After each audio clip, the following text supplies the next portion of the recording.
Hello दोस्तों, चीची चिड़िया channel पर आपका स्वागत है। मेहतपुर गांव में प्राची अपने माता पिता के साथ रहती। 5 साल की उम्र के बाद से प्राची की हाइट नहीं बढ़ी। उसे लेकर उसके माता पिता बहुत परेशान थे। पता नहीं इसकी शादी कैसे होगी। इसे कुछ सिखाओ, वैसे ही ये बोनी है, कुछ तो खूबी होनी चाहिए इसमें। तब से प्राची खाना बनाने सीखने लगी और समय के साथ साथ वह खाना बनाने में माहिर हो गई।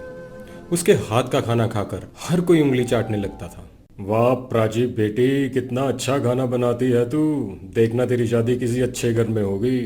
और जब प्राची बड़ी हो गई, उसके लिए बहुत मुश्किल से एक रिश्ता आया। लड़का भी बौना ही था, इसलिए लड़के वाले प्राची को घर की बहू बनाने के लिए आराम से राजी हो गए। लड़के का नाम राजेश था। राजेश से प्राची की शादी हो गई।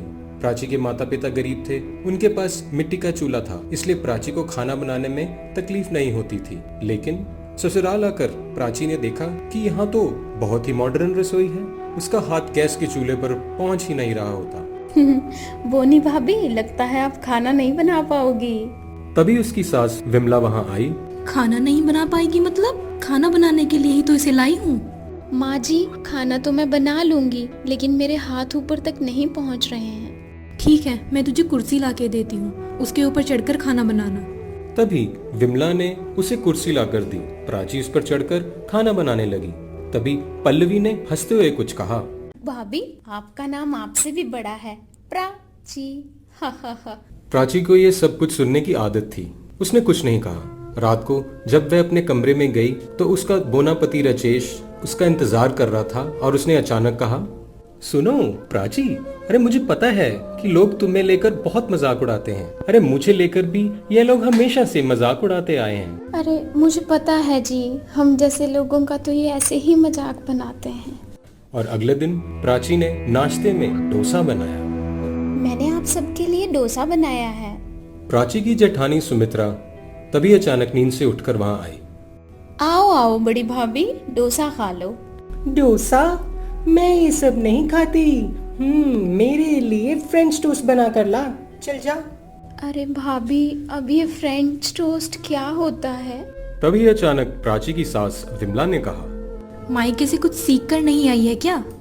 माँ जी, मैं सीख लूंगी।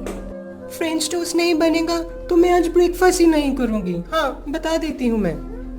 तभी अचानक प्राची रसोई में चली गई। सुमित्रा एक अमीर घर की लड़की है और दिखने में भी बहुत सुंदर है, इसीलिए विमला उससे बहुत पसंद करती है। उसका बड़ा बेटा रमेश भी अच्छी सरकारी नौकरी करता है और बेचारा बोना बेटा राजेश, उसको तो कोई काम ही नहीं मिलता। पता नहीं मैंने ऐसे कौन से पाप किए थे कि मुझे ऐसा बोना बेटा मिला और उसकी वजह से मुझे ऐसी बोनी बहू लानी पड़ी।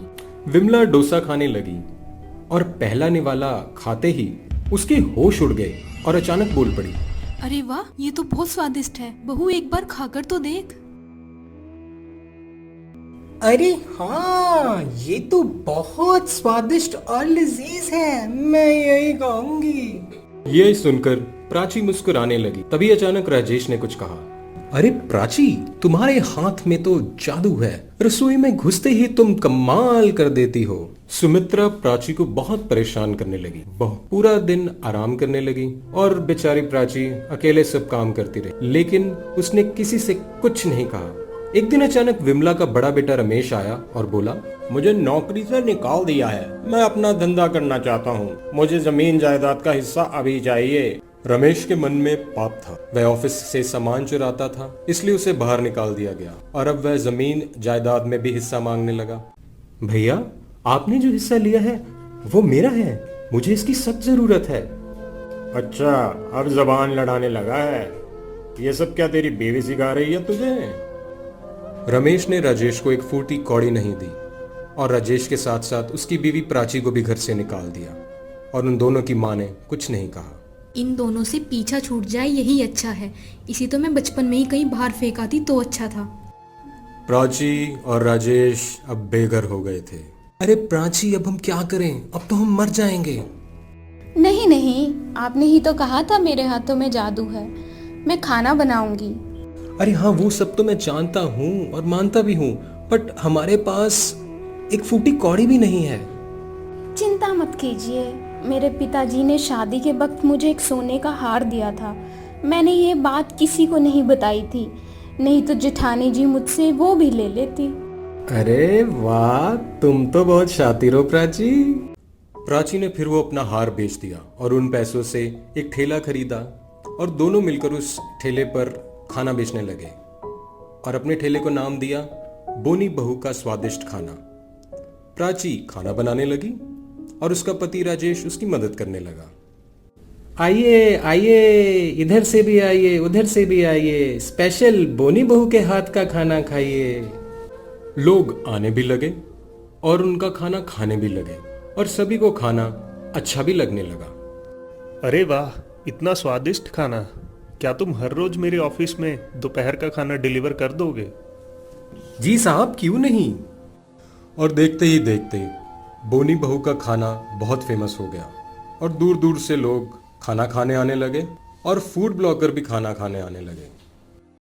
तो आप देख सकते हैं दोस्तों, इस बोनी बहू ने बनाया है कमाल का खाना, जिसे खाकर हम हो गए हैं दीवाना। अगर आप भी खाना चाहते हैं ऐसा खाना, तो आपको पड़ेगा यहाँ आना। देखते ही देखते राजेश और प्राची बहुत अमीर हो गए। उन दोनों ने एक नया घर भी खरीद लिया और उधर रमेश धंधे से ज़्यादा जुए पर ध्यान देने लगा। लेकिन विमला ने अपने लाडले बेटे से कुछ नहीं कहा और ऐसे ही एक दिन रमेश सारा पैसा जुए में हार गया और वह सभी रास्ते पर आ गए। रमेश को पुलिस ने गिरफ्तार कर लिया और विमला, पल्लवी और सुमित्रा खाने के लिए रास्ते पर भटकने लगे। इतने में एक दिन वह बोनी बहू के ठेले के सामने आए। मैंने जिस बहू को नालायक समझा, उन दोनों ने अपने दम पर किस्मत बदल दी और जिसे मैं लायक समझती रही, उसने मुझे रास्ते पर ला दिया। इतनी देर में प्राची वहां आई और बोली, माँ जी, आप लोग यहाँ पर क्यों खड़े हैं? आइए दुकान पर आइए, मैं आप लोगों को खाना बना के खिलाती हूँ। प्राची ने तीनों को खाना खिलाया। फिर तीनों ने प्राची से माफी मांग ली और तभी प्राची ने कहा, कोई बात नहीं, आप लोग माफ़ी क्यों मांग रहे हैं? आप लोग तो हमारा परिवार हैं, आज से हम सब एक साथ रहेंगे।